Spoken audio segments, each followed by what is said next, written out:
वो यहीं कहीं होगा। उसका पीछा करते रोबर्टो हर्ता सांचेस अब बस उसे पकड़ने ही वाले हैं। यूरोप का सबसे बड़ा शिकारी उत्तरी स्पेन के जंगलों में रहता है। यहाँ एक भालू था, इसमें कोई शक नहीं। कोई दूसरा जानवर चेरी के पेड़ पर चढ़कर सिर्फ फल के लिए डाल को तोड़ नहीं डालता। रोबर्टो के पास सबूत है। वो एक वन्य जीव संरक्षण संगठन के लिए काम करते हैं। उन ठिकानों पर उन्होंने कैमरे लगाए हैं जहां भालू अक्सर आता है। बेफिक्र जंगली भालुओं की हरकतें देखकर उन्हें बड़ा मजा आता है। देखिए, वो रहे। इन्हें देखकर मुझे बहुत अच्छा लगता है। ये भी एक जगह है जो उन्हें घर जैसा महसूस कराती है। यूरोप के अधिकांश हिस्सों में भालू खत्म हो चुके हैं। यहाँ वे बचे रह गए हैं। हम जैसे लोगों के लिए ये अद्भुत नजारा है।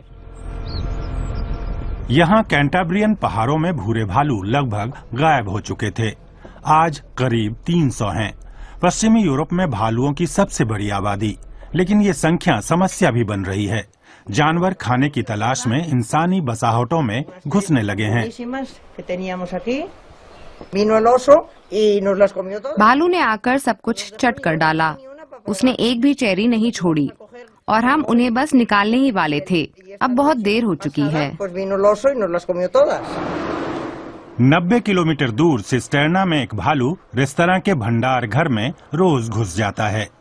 रेस्तरां मालिक होसे गोंजालेस ने तेल के एक पुराने पीपे में घुसने की कोशिश करते भालू का वीडियो बना लिया।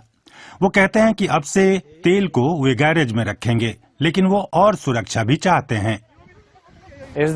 हम भालुओं को खदेड़ देते हैं। ये भी ध्यान रखना पड़ता है कि वे आइंदा गांव में ना घुस पाएं। ये बहुत जरूरी है। बहुत से बच्चे और बुजुर्ग यहाँ गर्मियों में रहते हैं। कोई अप्रिय घटना हो सकती है। एक हादसा कुछ सप्ताह पहले हो चुका है। एक भालू ने 75 साल की बूढ़ी महिला पर हमला किया, जिसमें वो बुरी तरह जख्मी हो गईं। असामान्य व्यवहार करने वाले भालुओं और घायल भालुओं की देखरेख करने वाले जीव वैज्ञानिकों ने मामले की जांच की। उन्हें पक्का यकीन है कि ऐसे गंभीर नतीजों वाले टकराव कम ही होते हैं। आमतौर पर भालू लोगों से दूर भागते हैं। यहाँ भालू ने महिला पर इसलिए हमला किया क्योंकि उसे डर लगा। हमले में महिला का कूल्हा टूट गया और उसके चेहरे पर चोट आई। भालू आमतौर पर इतने खतरनाक या आक्रामक नहीं होते। वो एक दुर्भाग्यपूर्ण घटना थी।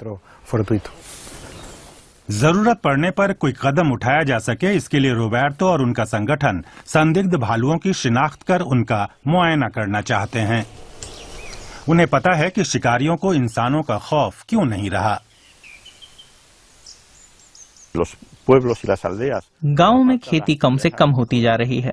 घास के मैदान और चारागाहें जंगलों में तब्दील हो रहे हैं। कई गांव तो एक लिहाज से जंगलों के बीचों बीच आ गए हैं। तो असल में भालू जंगल छोड़कर नहीं गया है।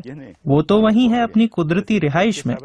जानवरों पर इल्जाम थोपने के बजाय देखना चाहिए कि वाकई में हो क्या रहा है।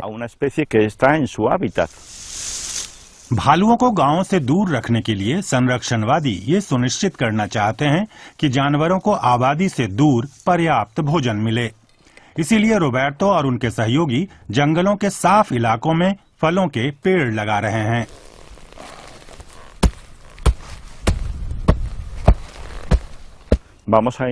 भालू और इंसान साथ साथ रह सकें, ये हम आने वाले सालों में मुमकिन करना चाहते हैं। लोगों को ये बताना जरूरी है कि भालू यहीं के प्राणी हैं, जैसे कि हम लोग हैं, और ऐसे टकराव तो बहुत दुर्लभ होते हैं। जागरूकता बढ़ाने से ही डर भी दूर होगा। फिर लगेगा कि भालुओं के प्रति प्रेम भी एक नजरिया ही तो है, प्यार के साथ एक उचित दूरी भी।